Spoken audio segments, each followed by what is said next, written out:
All right, hey, welcome to the Liquid Swan channel. I'm Liquid Swan, and I'm interviewing Count Ling. Hey, Count, how you doing?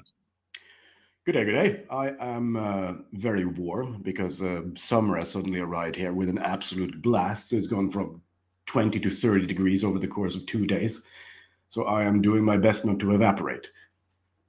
Oh, I didn't know it got that warm if- oh, oh, in nondescript Scandinavia. This is very diaspora compared to Scandinavia. Oh, very Uh, cool. yeah, Uh, I'm from there, but I haven't lived there for uh, closely a decade. oh, okay, okay. Uh, so I got a question for you. Just to open up. What's the origin of your avatar or ceiling badger, as we discussed earlier?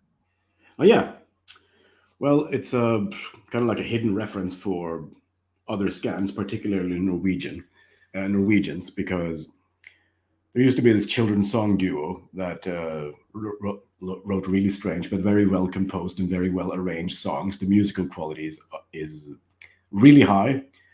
The content is very much absurdist, and they have this one kind of hit song, which is about a badger that buries down into the roof of a tunnel, and the people singing the song, according to their lore, they live in this tunnel. So this badger is going through a perspective crisis because he's burying downwards, but is ending up in a roof.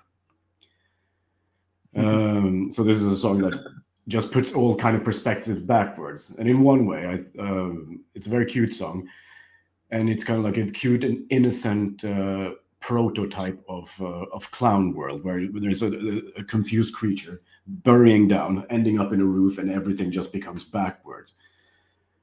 Hmm. Okay, so it's like Clown World. Kind of like. And then yeah, the name itself is yeah, it's a silly pun, which only works when you translate, because the word for count in Norwegian is the first syllable of the word for badger, and then ling is the last syllable in the word for badger. So if you put them two together, it just becomes badger. Well, that's interesting. Um, so wait, so how what is so It's the kind of puns is you come up with when you have too much free time. oh, okay, when you're like cold and singing in deep winter and snow outside, and if you go outside, you're gonna slip down the hill, but why not stay in and have a sing? Mm. Like I feel it in Canada. It's, well, where I live in Canada, it's actually quite mild, but we don't get a lot of badgers here. But in other parts, it's very similar. Yeah. From what I hear, yeah, badgers and cougar. We get more cougars here. Oh, those are They don't nasty. come falling through our ceiling generally, but sometimes they climb into the trees, and you got to pull all the kids and cats inside and call the guy with the gun. Cougars coming out of the roof. That sounds like a real nightmare. Also, if we're talking about desperate middle-aged women. Well, there's those too. I don't know if I can differentiate. But No, and I guess if you go hunting them, you will be in a lot more trouble. yeah. Well, you can go hunting them. You just got to use different weapons. I see. Anyways, let's move on. What is your background without doxing yourself? Aye, aye, aye. Well, let's do my best. My background is in television cartoons. Hmm. So it's a bit of a fine line to thread, because I don't think there are too many Norwegians that's been into television cartoons. And that's one of the reasons why I'm not in Norway anymore. Hmm. Because when I was done with my training, the kind of animation I was doing wasn't really much in demand. So then I Okay. went. So then I went abroad to find and look for work. Oh, yeah, you spent quite a number of years overseas, I suppose. Yeah, or down on the continent, around 5 years working on a TV show, which was a bit of a blessing, because in general, contracts for TV shows are short. If you're lucky, you might have one that's around 10 months, and then you might need to move or find another job. And I was really lucky to have renewing contracts with the same company in a lovely town in Germany. for Mm. 4 years. That's pretty cool. Yeah. Um, And how was growing up in Norway? Growing up in Norway, Yeah. ooh, very rural. I remember once I counted all Mm. my neighbors, and I was quite generous with the area in which I counted. It was a diameter of 40 kilometers in the area I was counting, and I think I reached 39. Oh wow. Yeah, Lots of farms. yeah, it was at least two farms next to my house. So in one way, it felt a bit like growing up one generation behind people that, for example, grew up in the cities. So Mm. one of the cool experiences I had from that is, for example, yeah, one of my teachers at school, my homeroom teacher in elementary school, was the brother of the farmer that had a farm next to our house. And you probably couldn't get away with this today, but since he had that connection, he used that to arrange for our class to come to the farm and witness and assist with the killing and slaughtering of a goat. So we knew a bit more like how meat is made and that kind of thing. Mm. That's pretty cool. Yeah. Like, not a lot of Norwegians, I suppose, nowadays experience this. Well, I guess it depends on who you compare to. I think, for example, compared to Sweden, Norwegians live slightly more rural. Mm. So I guess if you asked really nice and you were a good friend with your neighbor farmer, you might he might take you along to kill a goat if he has one to spare.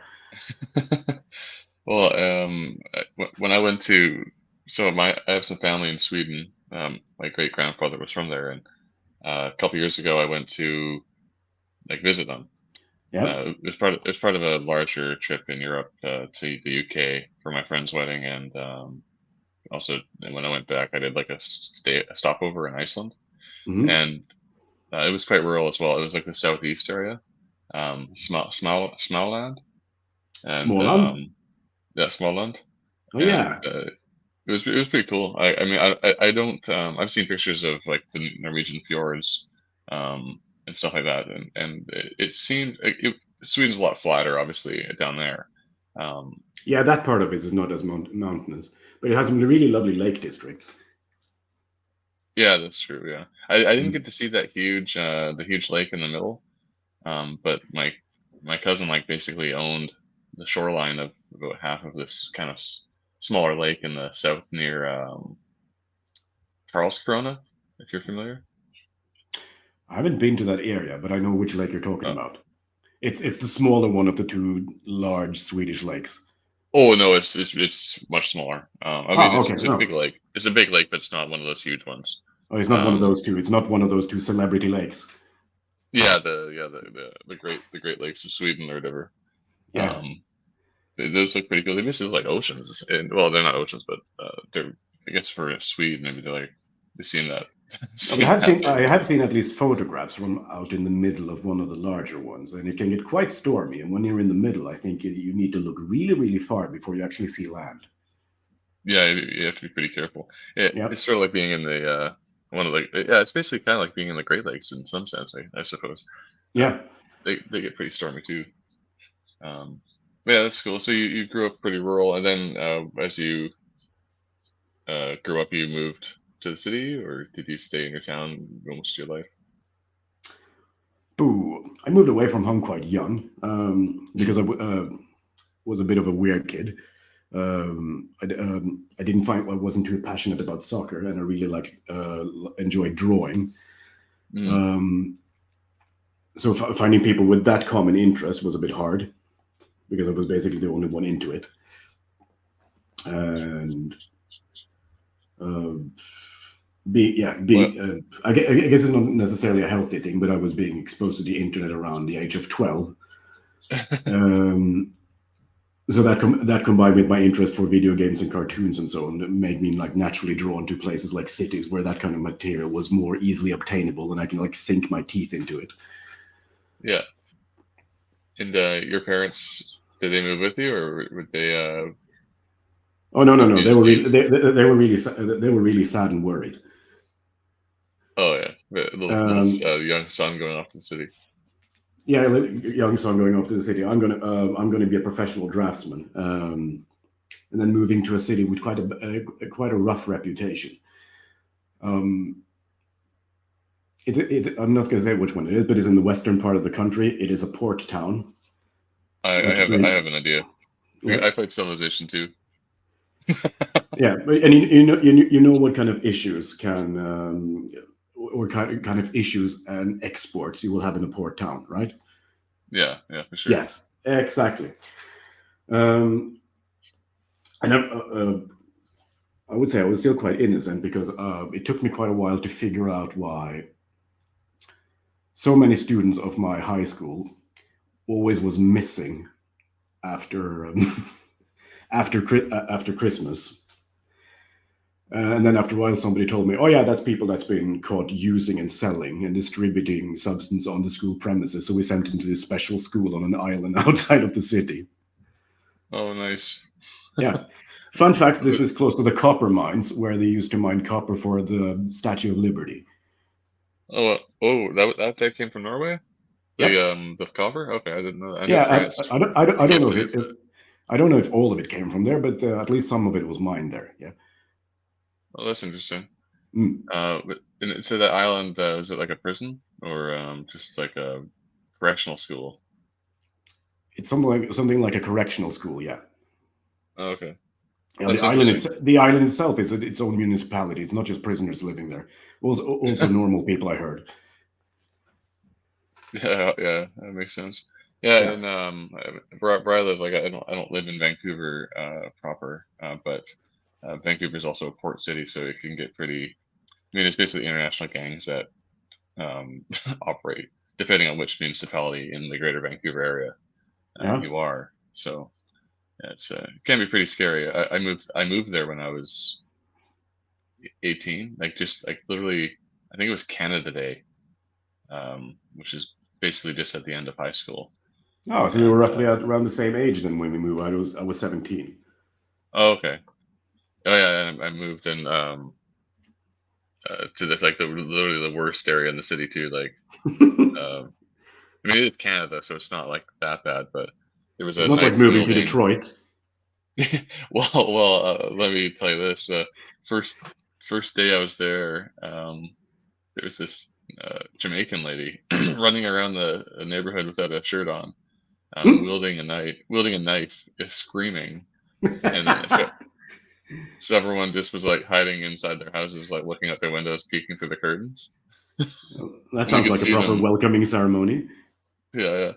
And then like a week later, I was like driving this crappy car. It was like an '86 Toyota Corolla, and up the hill, and it was barely making it. As I turned to I look at my left, there's this decent house. We call them Hindu palaces because they're like usually an Indian family will make it, Okay. and then they'll sell it. But these people were white, and it was sort of a little bit dilapidated.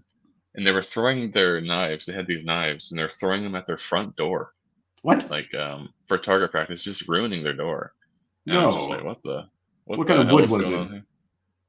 Um, it was like a sort of a brown hard. I mean, I'm assuming it was like some sort of hardwood or something, but it was like brown, dark brown. I didn't like pay too much Oh, attention. I was mostly like, oh crap, there's guys throwing knives and got the hell out of there. yeah. It was. I never witnessed anything that quite dramatic where I moved. It was still Norway, so yeah. I assume as Canada is always less dramatic than the US, and I would probably assume a small country like Norway would be a bit less dramatic like that. All the high class drama is always in Oslo. Yeah, that would make sense. Yeah, Well, Vancouver's like bigger, even bigger than Oslo, so I guess honestly, well, how big is Oslo? About a million or 800,000 or something? I think it's something Norwegians might call a city, but compared to any other countries, you would just call it a town. Oh, okay. I don't know if it's something like I don't know what it is, but it's far less than a million people living there, if I'm not mistaken. Okay. Well, You can look it up. this place was called Surrey, British Columbia. A nice Surrey like in England, but not quite. Um, but yeah, I think Surrey has about a million people, Hmm. and it's just part of like Greater Vancouver, which is like two and a half, I think, or two. but it was pretty crazy. Anyways, let's move on here. For our audience, we've spoken quite a bit about it. Can you tell us about your experience in art and design? You've worked overseas, apparently, or at least throughout Europe. But if you could synopsis or just give us some of your experience? Um, Very fun and very disappointing at the same time, I would say. Mm, So it's very fun to learn the craft, and especially if you, in my case, if you always enjoyed drawing, and it's when you suddenly learn a way to make it to create the illusion that they actually move on their own. That is the first time you do that, that is a special kind of high to that is really difficult to replicate. mm, That was really fun. Also, growing up in a rural place was really fun connecting to people that had the same kind of interest and not feel like a complete weirdo all the time. mm, Uh, so that was a fun window. So my days at university was really were really were really fun. In some ways, it felt up like playing catch up with things that I hadn't had before. At the same time, mm. there's this creeping suspicion that probably it's not going to be that fun when I'm done here, because everything that's being promoted and everything that's being pushed as prestige, specifically in this case, is um, not action filled cartoons with lots of movement and action going on. They're always celebrating stuff about sad kids and women having a hard time at home in a really slow tempo. Like, I didn't want to learn this craft for this. I didn't want to learn this to draw crying women all day. Is that what you're finding yourself doing lately? No, luckily not. Oh, okay. But it started. But it started smelling of. It started smelling of that. So, Mm, and it didn't turn out quite that bad. But I remember one year, um, a film that was getting a lot that everyone was supposed to talk about and like during that year in a festival that was doing rounds was a film called Angry Man, mm. which, if you ask me, is just a story of a completely useless woman who is the mother of who is married to a man who can't handle his anger, and he just gets really angry and violent, but you don't see that on camera, and their child is the victim. Where's And he feels unsafe. And of course, the solution to all of this is a dog that comes and lots of butterflies and fairies going to say, "Go tell it, go tell it, go tell it." And then he goes to the king and says, "You know, my dad is so scared that it frightens me." And the solution is, "Oh, well, we'll put your dad in an institution then." Yay! it's what's that called? The therapeutic state. That's the name, Yes, therapeutic state. it's like the therapeutic state for dummies.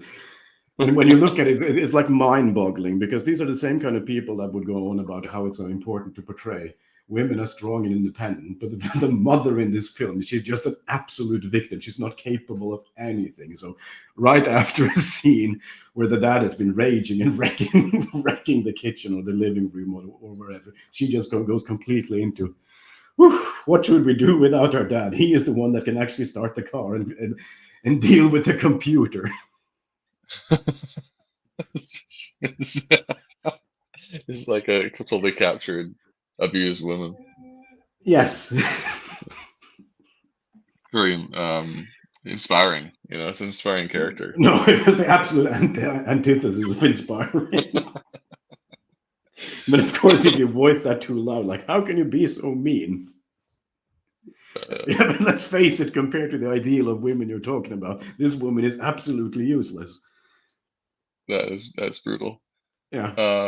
So do you feel like you kind of get do you feel like because you have to sell a product that you're sort Yeah. of at the And to be mercy fair, of? none of the products that were sold later or that was going on reached this level of tragedy. But the industry in Norway at that point was going in was more focusing more heavy on stop motion things, which is Oh puppet yeah. animation, and I'm more of a draftsman. Oh yeah. Um, Wallace and Gromit, right? I remember we talked about Yeah, that. exactly.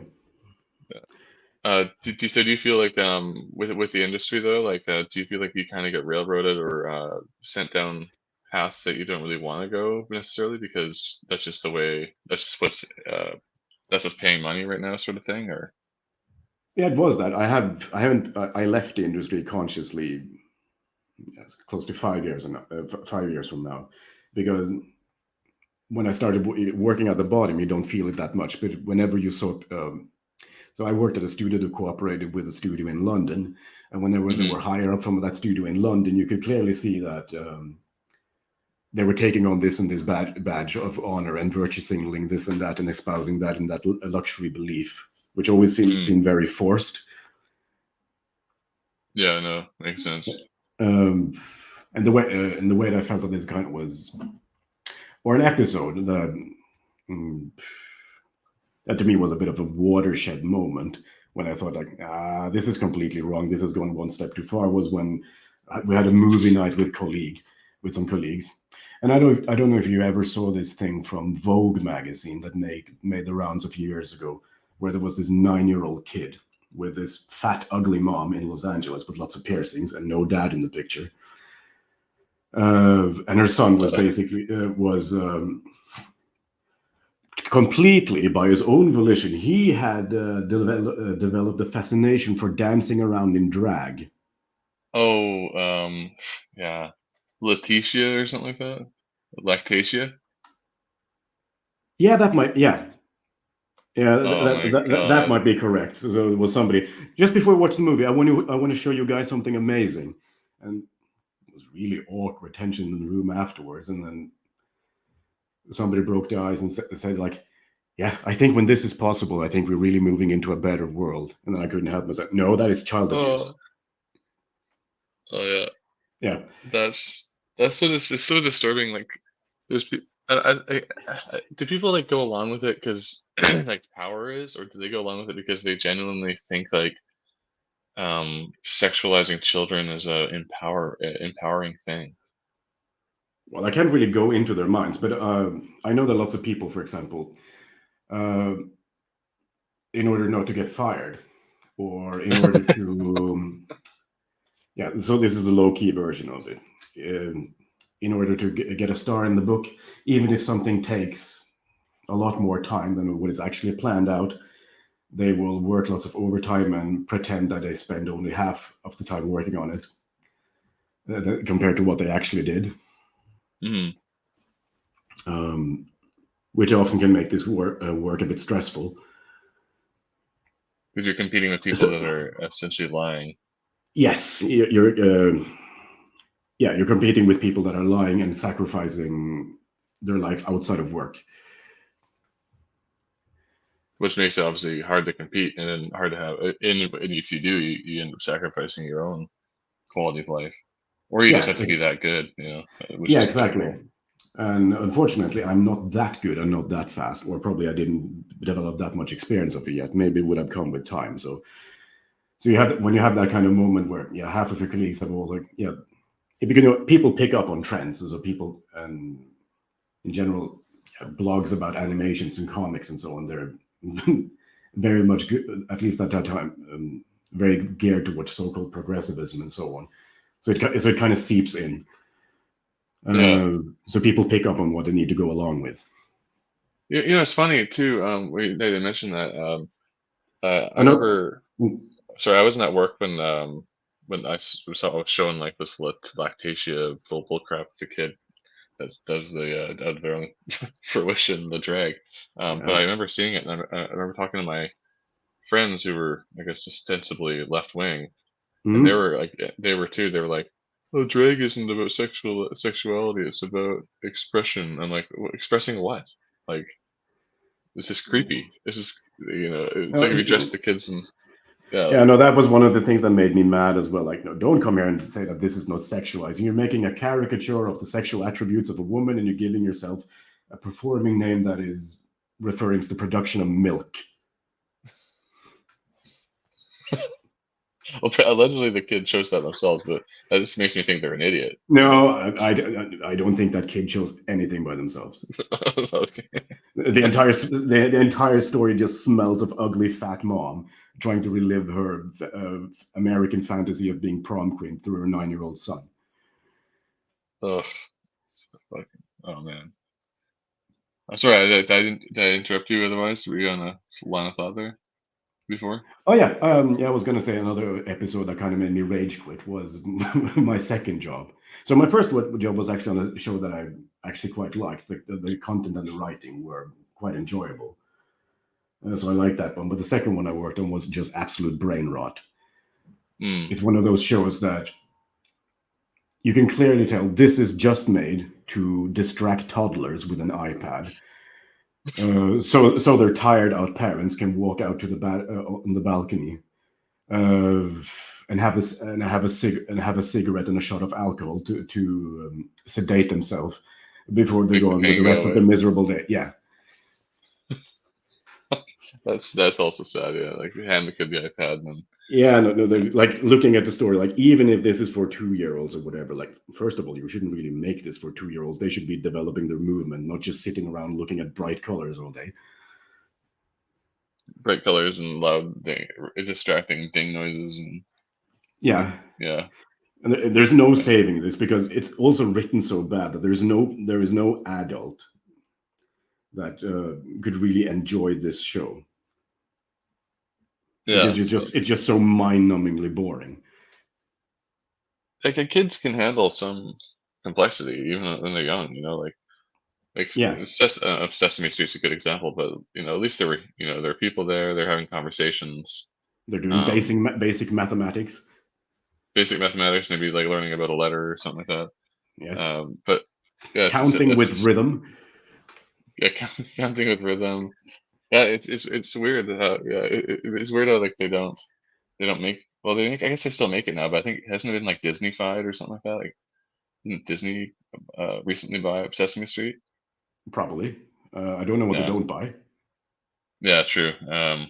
They'll have soon we'll have a Disney Muppets Star Wars or something coming up. Which that'd be pretty. I'd watch that. Now, I think Disney bought the Muppet thing a long time ago because at least on Disney VHSs during the 90s, you had these commercials for the Muppets Christmas Carol Yeah, yeah, that's true. and I remember or Muppet Treasure Treasure Island. Island. Yeah, I saw that in theaters when I was a kid. I remember for my birthday, I think. Ah, Yeah, it was pretty good. I mean, they always have the musical and stuff, or they sing songs and they're funny and they got the goofy looking characters. hmm. Yeah, I mean, and I guess it wasn't as woke back then, but Nah. you know, yeah, yeah, we're hoping too much. Um, so, anyways, I'll move on. Well, what attracted you to your line of work? I really like to draw. Oh, perfect. Okay, well that makes sense. Well, hey, Simple speaking as. speaking of which, do you want me to show off your website here with your product? Um, Now that I yeah, hear or that you like if you show I think maybe if you show the Twitter profile of the brand, it's better because there yeah, okay. you can scroll I'll down and load that see up. some motifs rather than click about on the page trying to find the gallery of the motifs there. Which Load that reminds me, up I should quick. probably update this site and have a gallery section that's visible straight away. I'll just see if I can swap this out. Here, I'll remove that. Oh, I'll just stop the screen. Okay, present. Share screen. Right there. Here we go. Hopefully, won't show my private messages. All right, so here's your cards that you're selling. Uh, Yeah, now, I especially think after they're pretty cool. COVID. Thank you. Especially after COVID, I was really tired of screen entertainment. So I wanted to see if I can make and sell something that you can use to socialize with in real life in the meat space, so to say. Hmm. That's So cool. so I decided I want to make a deck of cards because if it doesn't sell that well, it can also be a good illustration portfolio and graphics design portfolio. And That's some true. of the motifs I made as a basis for. If you go back to the other one, Oh, this one here. This one, yeah. Some of the motifs on them I adapted for larger print. So what you're looking at now is the king of spades in a deck themed after Norse mythology, and it's the Norse god Tyr, and it's adapted for an A4 print. Whereas on the card, of course, you will have the same figure rotated twice, and it's only red and black. Hmm, it's pretty cool. Oh, thank you. And the stars there, is that like a reflection of like actual or is it just your sort of artistic interpretation of the sky? I'm very fond of the constellation, the Big Dipper. Hmm. So it's part of the Big Dipper because the Oh front, yeah, yeah. yeah, That's because right. the The front, top one. yeah, and the front of it will always point you to what we call, I guess, in English, do you call it the polar star or you call it the North Star?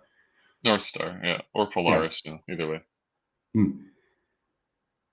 Um, so yeah, so that's a constellation I like because yeah, it's a very useful constellation. You can use it to navigate and find your direction when you're out and about.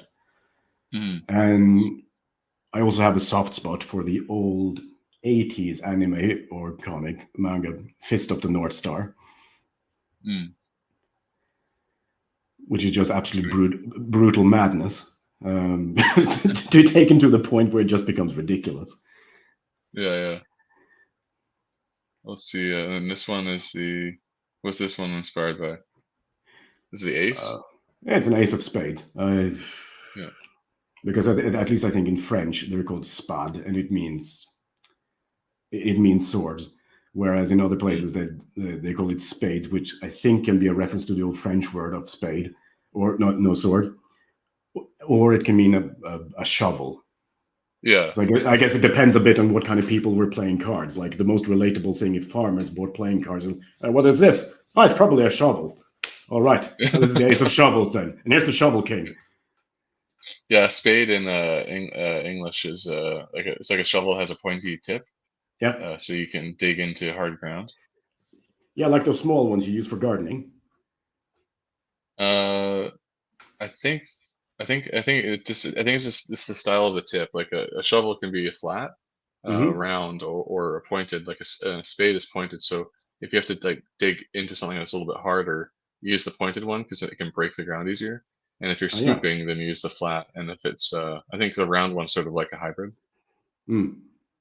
So yeah, but I mean, yeah, sword. I think sword's a cooler um, name, Well, but depends on what you want to do. If you want to do some proper gardening, I don't think a sword is going to help you that much. no, no. Well, maybe yeah, you probably just end up wrecking your sword. Mm. Well, if you play Minecraft, anyways. Yeah. And this Yeah. is So this the is Queen of Hearts. yeah, it's an adaptation from another card as well. Yeah, the Queen of Hearts, and this Mm. is showing of Freya. That's right. Yeah, with Oh, the light emanating from the chest because that's where she has this legendary piece of jewelry that shines like the sun. yeah, that's cool. It's okay, and I'm lost now. Okay, oh, okay, I can turn that way. But the arrow disappeared. Yeah, Yeah, so yeah, it's pretty cool. in physical Uh, education class in school, were you good at jumping? I wasn't for long jump. I was pretty good. Yeah. Yeah, for high jump, I wasn't bad, but there was like we had a couple um, people of African American descent, and they were way better. Ah, I see. I see. So, so, Yeah. so, so, do they flick through albums even quicker? Of them, I don't know. No.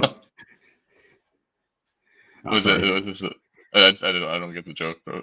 If you could explain, Oh yeah, I'll have a I just laugh. thought you were. I just thought you were jumping through the pictures quite quickly.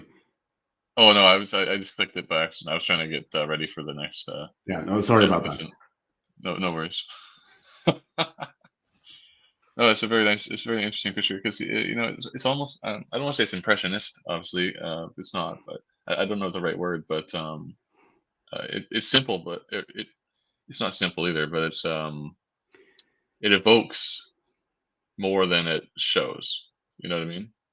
Yeah, it's a graphical approach with so you try to keep the shapes as basic as possible, and I move into like light breakdown without making it super naturalistic. So it's like in one way you can say it's a display of building blocks where I try to leave room for the eyes and the conception of the people looking at it to fill in the gaps by themselves. Hmm. Well, you can even see the like the bracelet on her upper arm, Yep. and like that's you could easily miss that, but I mean it's a detail that's there, which Hmm. is pretty interesting. Yes, this is very nice. Let's go to this is Diamonds one. This is actually a post I made. I thought I guess you must have retweeted it. Yeah, probably. Yeah, no, these are just this hasn't been finalized into anything. This one and that sword you showed earlier was me playing around with ideas for motifs for aces. Hmm, that makes sense. Yeah, I can see. Yeah, because the previous decks I made, the one that has like special artwork for an ace is the one themed after Norse mythology, where I made this specially decorated ace, not the ace of spades, which it usually is, but I made it the ace of clubs, which I made into Thor's hammer. Hmm. Oh yeah, that should be the next one I think.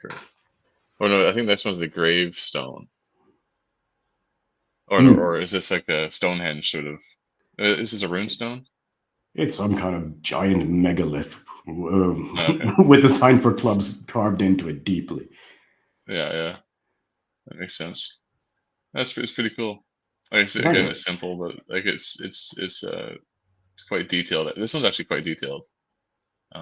But Yeah, parts of it are detailed to give you information about the environment, and then you can kind of fill in the blanks to yeah, you can find a fill in the blanks to understand what kind of environment it is in without me having to mm, draw absolutely every single, what do you call it, tree needle? No, uh, what do you call those small green needles that grow in Christmas oh, trees? needles. Yeah, okay, yeah. Yeah, coniferous needles, I guess. Hmm. That's cool. Or pine needles, I Yeah, I guess. guess It's it. pine I tree. get. I get if it's pine tree, yes, and if it's spruce, it's spruce needle. Yeah. Good old northern European languages, you know. Yeah, I know And then Norwegian this would just is. make it simple by having a common word for all those kind of needles that grows on trees. Oh, you do? Yeah, What do you use? uh, I guess I guess if you translate it to English, it becomes something like bare needle. Oh, okay. So not like the And animal, this. but it's bare, it's exposed. Oh, okay. Oh, yeah. So like naked. Hmm. Um, and here is what's this one? Was this one called the Fool or something? Or Yes, I because was I was you have to take risks. yes, I was looking at maybe making a collection of motifs made on tarot cards as well. I lost a bit of Hmm. enthusiasm because not all of them are that inspiring. But maybe it comes back. But I really like the motif of this one called the Fool because I don't know if I mentioned this on the other chat we had, but that one in general, that one shows um, a guy walking on the edge of a cliff about to fall down, and it's supposed to describe the state you're in. To learn something, you need to take risks. You need to be able to risk failing in order to improve or grow. Do you do you know anything about? Have you ever read about Carl Jung? I've looked into it a little bit. Yeah. Do you ever hear his ideas about like within us there's like these archetypal forms that come out? Yes, these primal urges that often take the shape of this and this impulse to do this and this and this. And very often, if you're kind of out of control of yourself, you will act out the complete primordial form of this, which he calls an archetype, right? Yeah, yeah. Yep. Um, I So think if you're not integrated and made it your own, it will possess you. I have a feeling like every time I see this image, it always evokes for me Jung, like Jungian thinking.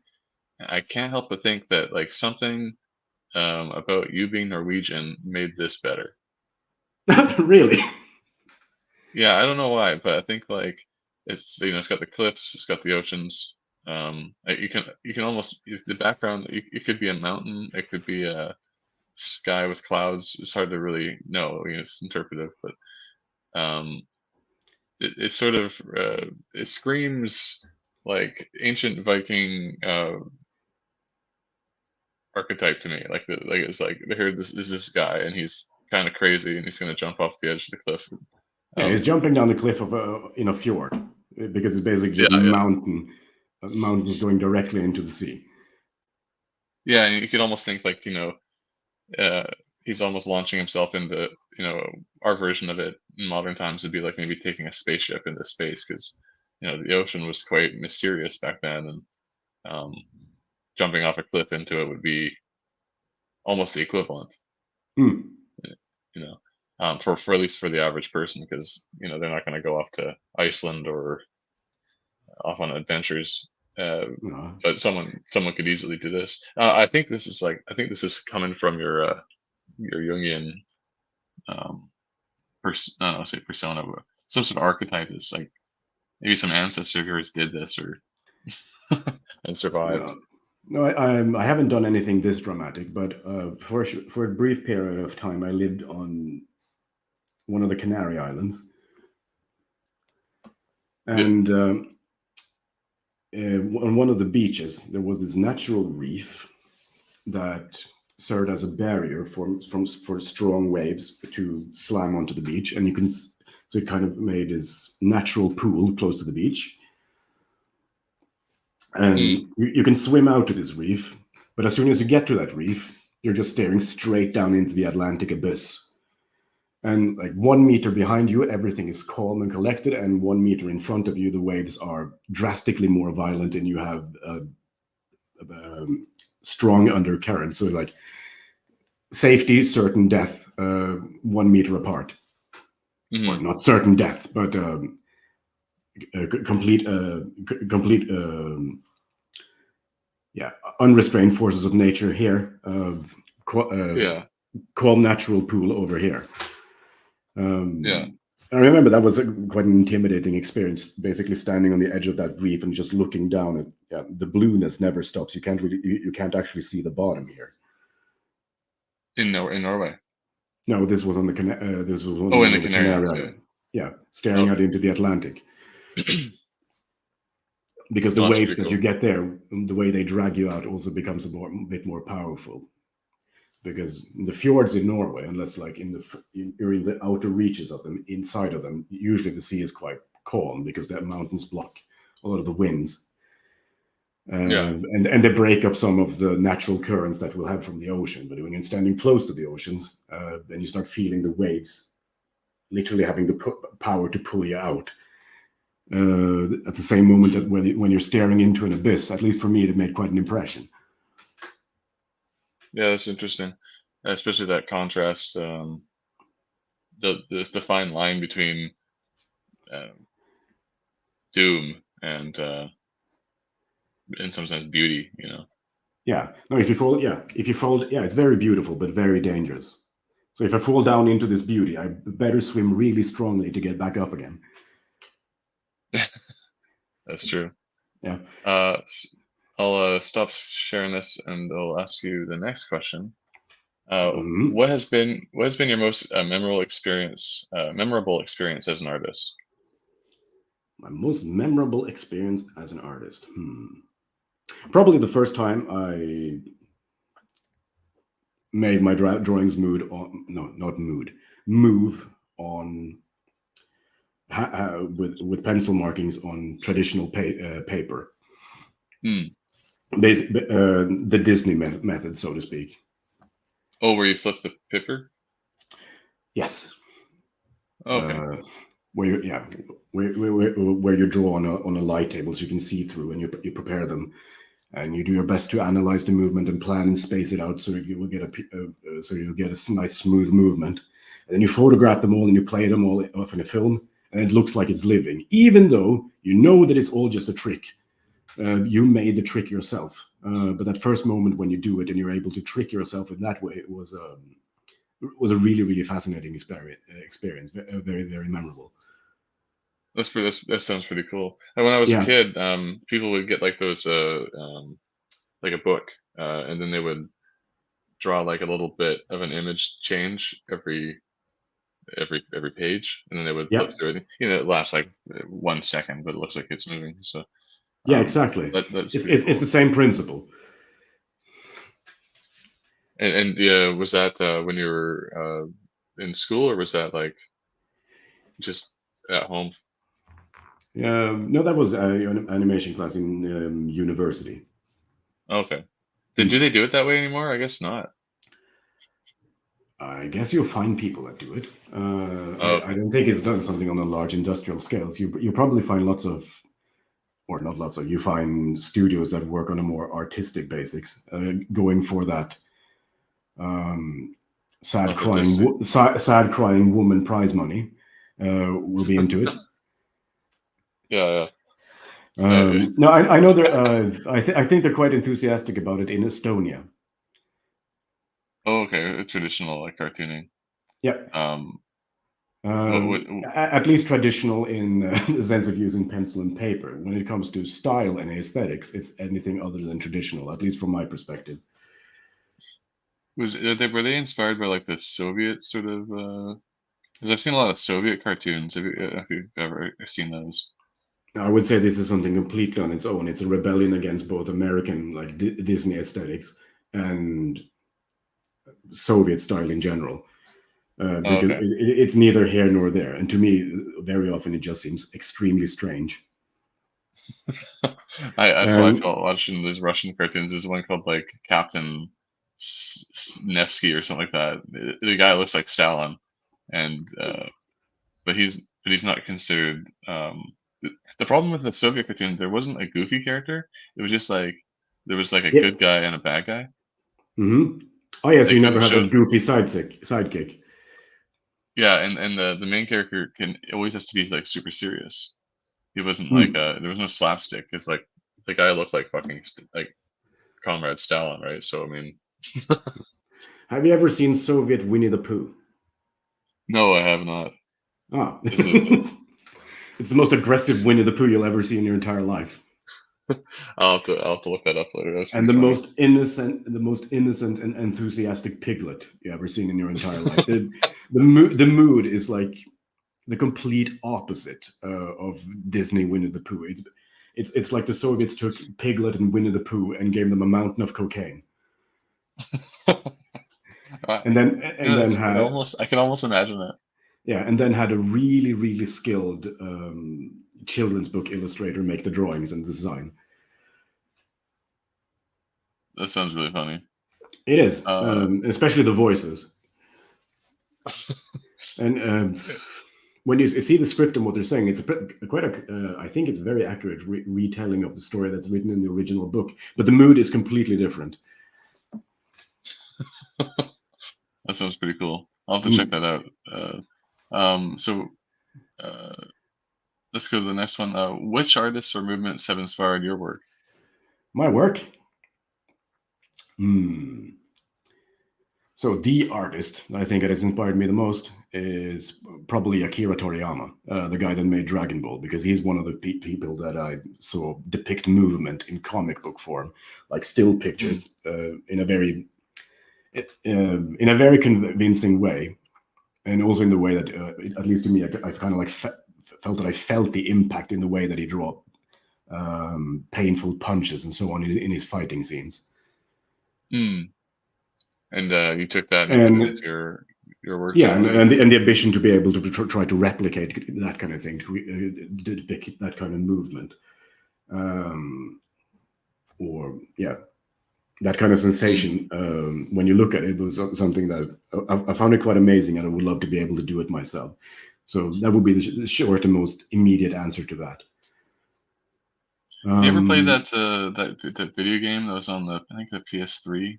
It was like it was a fighting game, and it was Dragon Ball Z, and it was sort of like I don't know how to describe the art on it, but it's sort of flat.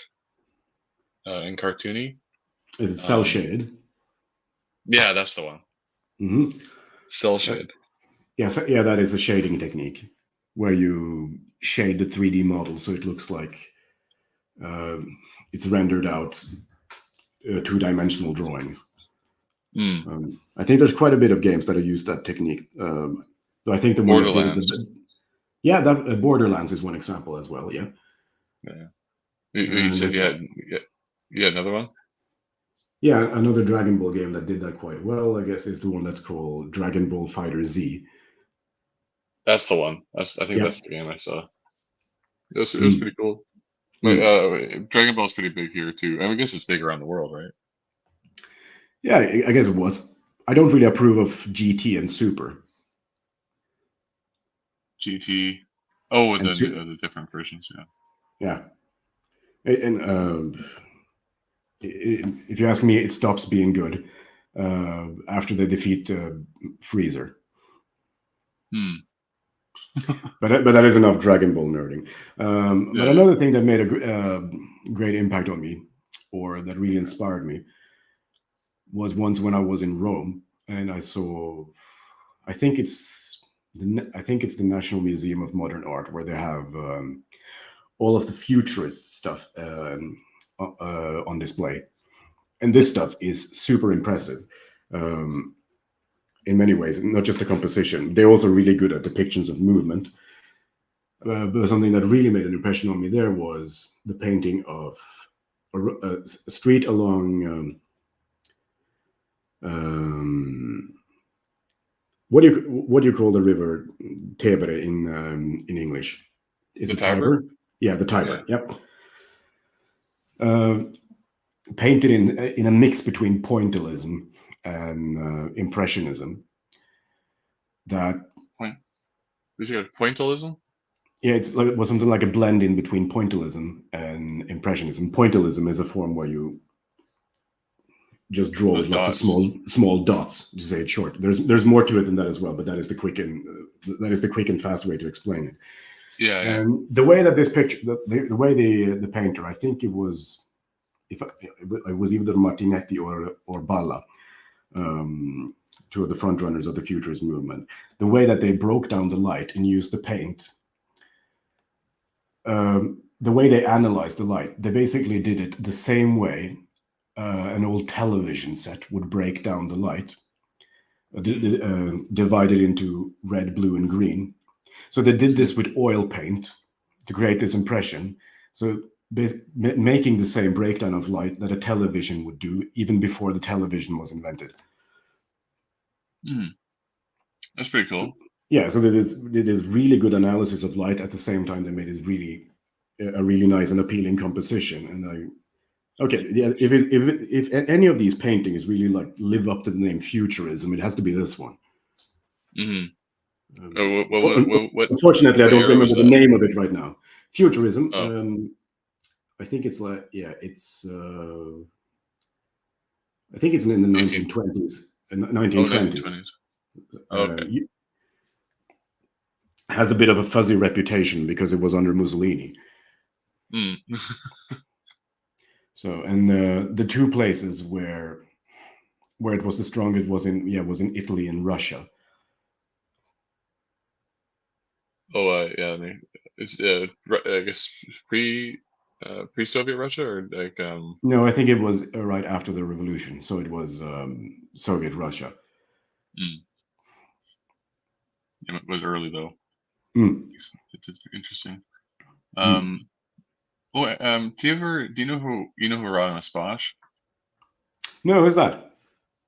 He's like I don't know how to describe. I think he's a medieval artist. Hold on here. Rodimus Bosch. Here we go.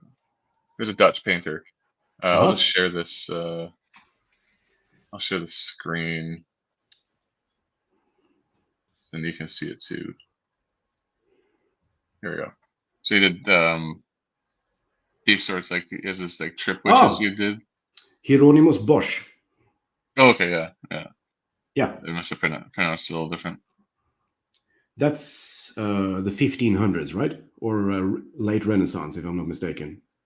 Yeah, 1500s, right? Yeah, or Yeah, I guess there's some in the 1400s, but yeah, because he has these how he imagines. Yeah, he's very famous for these pictures which are completely surreal and where he imagines what it's like to be in hell. yeah, or the Uh, Garden of Earthly Delights on. He's yeah, sort of like contrast, like he has like Jesus and Adam and Eve on the left here, then he's got like what seems like an earthly melee, yeah, and then but he has these weird ones too, like this one right here. I have to find it, but what's this image?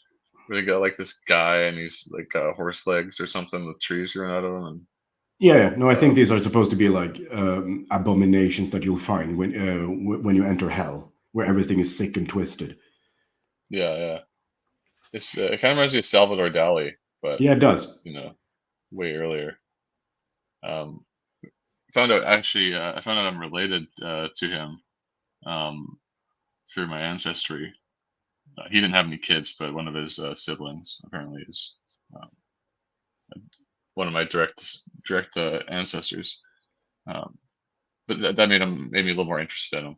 But yeah, this the Garden of Earthly Delights. So that's always kind of Yeah, that's his masterpiece. That's his magnum opus. I think it's the one that he's the most well known for.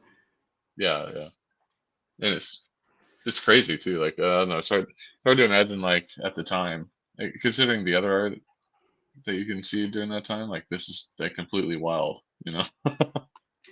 Yes, I guess I can change this thing to. I gotta change the so stop the screen because it definitely stands out, and it kind of makes you wonder, like, was he rich enough to like just do this by his own say, but for his own, or did he have some kind of eccentric noble that commissioned this? I think he had sponsors because I don't think he Yeah, could really do this at the time unless he had some money. yeah, Like that was usually how it worked. Like the great artists that we remember today, they were remembered because they yeah they worked for wealthy nobles that saw the value in it. yeah, I guess there could be even better. There could have been better art that would have been preserved if like forgotten N- artists had been taken up. Probably other artworks. I don't think it would be better ones that are forgotten, Yeah, or maybe. unless it's vandalized. But Yeah, yeah, yeah. yeah, the peak of the arts from these periods are the ones that was commissioned by the nobles. And man, if those crazy leftists went and like destroyed something like this, I would just want them burnt at the stake. Or no, I want them to go to that place on the right. Oh yeah, there to that strange Eggman. You have to go in the Eggman's ass for 40 days. Eggman's ass, and have Sonic the Hedgehog laugh at you. Where's the? Yeah, yeah, yeah. What else? If yeah, you get this thermometer up the butt too, uh, just to see if you're hot enough or whatever. Yeah, Yeah, it's pretty cool. I don't know. I yeah, just wanted to bring that up because it's one of my favorite things. yeah. But it's Um, very deliberate. I don't really know this, but lots of his depictions from hell and so on are they based on demonic descriptions from those book called like Lesser and Major Keys of Solomon, where you have the descriptions of the hierarchy between the nobility in hell. I think yeah. I mean, there's definitely. I haven't read up on it, but yeah, there's not. He didn't make this shit up in his from his head. It's his interpretation of things, right? Hmm. So it Meticulously must, so. yeah. So yeah, I'm guessing he's even got a black person in this. A couple black people here, Yeah. which is yeah. I guess he must have been seeing them Well, he being was in the Dutch. Netherlands. Yeah. Yeah, They had lots of they would have been. colonies. It's lots of Yeah, ports. that's pretty. Probably brought along there with Portuguese. Yeah, it's pretty wild stuff. Hmm. But anyways, uh, well, we're coming up on an hour. We Um, are. okay, well, I'll move on to these. These I have two smaller questions for you, Uh huh. if you're interested. What advice would you give for aspiring artists? Well, first of all, it depends on what kind of art you're aspiring into, aspiring Yeah. to get good at. Let's say Um, let's say you're drawing and animation like you would do. ooh. Well, what's kind of been of a hard pill to swallow for me is that many artists they dream of the thing where they are both the patron and the Mm, visionary and the master at the same time. But the more you look through art history, it becomes more and more obvious that the artist is never all of those things at once. We just mentioned art commissioned by nobles in the Renaissance era, or Michelangelo's works. Those are great because they cooperated with other great people. That great art was never made in isolation. Um, mm, so the first bitter pill you want to take, and it's probably a hard one because many people have the or many artists have the sensation that because they're artists, they're that special and unique, and they think they can figure out everything on this themselves. But the sooner you can mix this by actually becoming cooperative and can find people you can cooperate with and use your art to help, um, I think you're going to benefit from it. mm. So Um, it's a team I effort. I would say this myth. Many people have don't like this myth of the starving and miserable artist. True, but the myth of this absolutely independent artist is also very unrealistic. Unrealistic Mm, when you come to it. The closest thing you have to it would be something like Dali. He was very dependent, but that become because he came from a very wealthy family. mm. Mm. That makes sense. Yeah, and many artists have this thing. If I just make something great, everyone will recognize it. And yeah, that might be true. But if that's what you're going to, it might be like 100 years after you're dead, because most people they need a trendsetter before they dare to appreciate it. So if you think you're Yeah. going to achieve that in complete isolation, you're making things really hard for yourself. So if you're passionate about your art, I would say do your best to seek out people that you can help, that you can also respect, so you don't end up using all your efforts to become better to help create stuff you hate. Like sad moms and Yes. sad mom cartoons. Um, and finally, let's go on a brighter note. Do you have any forms of other forms of art or hobbies that you like do for just enjoyment, or like do you said earlier you don't play soccer, obviously, but what do you do for fun? Whenever I have the occasion, I really like taking cold baths. So for Christmas Eve, I always do a roll around in the snow if there's enough snow. Or like this Christmas, I drove to the fjord with my brother and had a dip in that one. It was actually a bit embarrassing because I wanted to make a complete dip, but the beach was too shallow. So at first, I had to like walk out in the freezing water to dip down. And when I found the spot, it wasn't deep enough. So I'm sitting there like an idiot with just my head poking out of the cold water. It's like before I have to get back up again. Yeah, Um, yeah. I'm really fond of swimming, especially swimming outside and being in water in general. And I am really fond of martial arts in general. I'm not really good at it, but I really enjoy practicing judo. And Mm, that is another advice I would give to anyone aspiring artist. If you're going to work in art, there's a high chance you'll end up a prisoner to lots of your own thoughts and musings, and you're very abstract because you're always making representations of things. And I think a good thing to balance out your psyche is then expose yourself to like martial arts, like something like boxing or judo, preferably an art, a sport where you're getting lots of physical contact and where you actually get to feel the forces of physics on your body hmm. to ground you a bit. Yeah, bring you back to earth. Yes.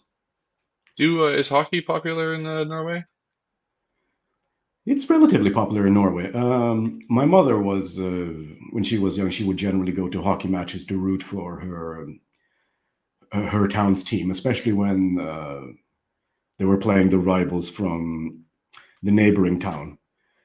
Mm. Which it's a fun thing because this is a town that perfectly embodies Nietzsche's concept of slave morality. I kid you not.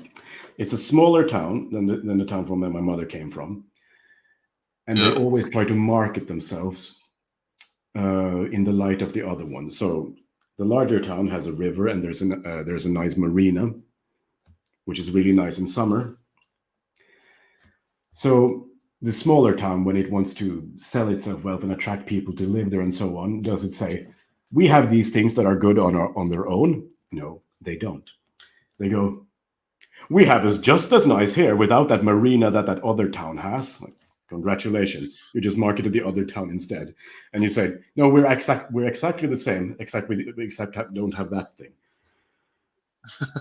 Are they trying to say like they're more natural or something? They're basically just saying, "We have less stuff, but we're just as good." We can't really substantiate how. We always have to point to that other. We always just point to that other town about what we lack, and then we claim we're just the same. They're like, yeah, they're like, You have to sounds respect like, us the same, even though we don't have the marina. If you don't like them more, it's not fair. it reminds me of Borat where in the Borat movie was like, I get, he's like talking about his neighbor, who like, I get iPod, he get iPod. No, he basically, I get clock alarm, he get clock alarm. I get iPod, he does not. I win or something like that. But I guess Yes, just from the perspective of the neighbor. yeah, it could be. I don't quite remember that scene. Oh, it's when he's in his home quote home village or whatever, Hmm. um, and he's like going to his house and there's like a horse inside, I think, or a cow. I can't remember. Uh-huh. Anyways, I mean, Borat's kind of cringe now. It used to be. It was funny when the first one was kind of funny, but then the second one was pretty The pretty second bad. one I is don't that. know. The second one is that the one that's called Bruno. No, Bruno was a different character. Um, Hmm. there was Borat. I don't know if it's called Borat 2 or whatever, but it's about his daughter, and I guess Borat's really misogynist and disappointed that he has a daughter, and his daughter's trying to like live up to meet to get his respect or whatever, and Oh no, um, but then poor she just thing. becomes a feminist. Yeah, Aye, aye, aye. Complete tragedy. yeah, yeah, absolute subversion. You know. Mm. Uh, yeah. Cool. Well, hey man, it's been great chatting with you. I think Likewise. we'll wrap. Thank you. I think we'll wrap it up, and but stay on. I'll so we can do a little chat after. Hmm. Um, and I want everyone to, if you're interested, check out Count Ling's website, radloot.com. You can follow him at ceiling underscore count on Twitter, or you can check out his store's Twitter page, which will have a lot of the art displayed at radloot, all one word. Um, anyways, thanks for listening, everybody. Thanks, Count Ling, for coming on, and Well, thank talk to you you. soon. Just before ending, I Oh, would also yep. like to just quickly shill for the magazine that I'm helping create, which is called the Corncrake Magazine. Especially Oh, if yes. you're looking to write stories and have them maybe have your first publication, definitely hit them up. I know a certain Mr. Swan has been doing that. That's true. It would be at Corncrake Mag on Yeah. Twitter or corncrakemag.com. And how have you how do you feel that you've been treated by writing for them? Oh, it's been fantastic. Uh, Call the Field Maiden runs a tight ship. As a writer, it's nice because I like to pump things out really quickly, Yeah, and having a couple editors and stuff to deal with the the fallout of that is pretty helpful. And it's also exactly. nice having Count Ling here to do some artists and uh, graphic design. Aw. And I think I think in the thumbnail for this, actually, I put that compilation image that I made a while back Oh for yeah, that you, one. Yeah. and it has some of the I think the cover for one of the magazines, which is a depiction of one of my stories I've written in it, Erica Hmm. Olaf's daughter, which is a three-part series, and part issue 1, 2, and 3. But you'll find lots of different works in this magazine, so I highly Hmm. recommend going and checking it out. Yeah, do it now. Yeah, don't forget subscribe on. Yeah, subscribe there. Go to the website and subscribe. It's free. You can donate if you want. You don't have to. You can be cheap. You can be a cheap bastard, but you can also pay, or you don't have to. It's fine. It's all good. Support your friends. Yeah. Definitely. All right. Well, take care, man. Likewise.